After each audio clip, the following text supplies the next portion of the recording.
नागपूर शहर आणि जिल्ह्यात 10 लाख वृक्ष लागवड करण्यासंदर्भात केंद्रीय मंत्री नितीन गडकरी यांच्या अध्यक्षतेखाली बैठक.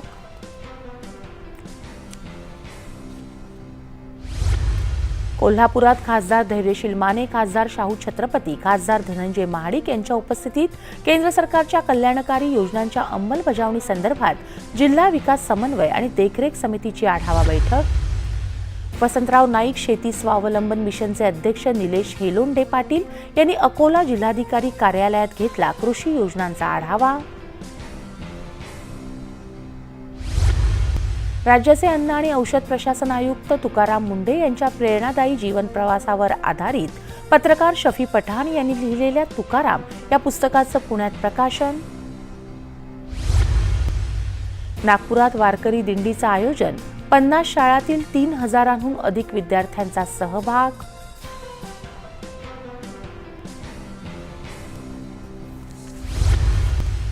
कोल्हापूर जिल्ह्यात नशामुक्त कोल्हापूर अभियानाअंतर्गत 124 गुन्हे दाखल करून सुमारे 84 लाख रुपयांहून अधिक किमतीचा माल जप्त.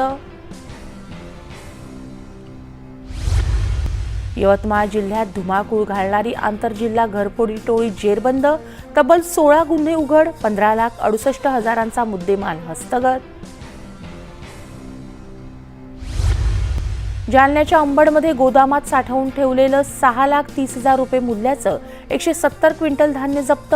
अंबड तहसील कार्यालयाच्या पुरवठा विभागाची कारवाई. आणि तिसऱ्या नरेंद्र फिरोदिये चषक अखिल भारतीय क्लासिक आंतरराष्ट्रीय मानांकन बुद्धिबळ स्पर्धेचा अहिल्यानगर शहरात शानदार प्रारंभ.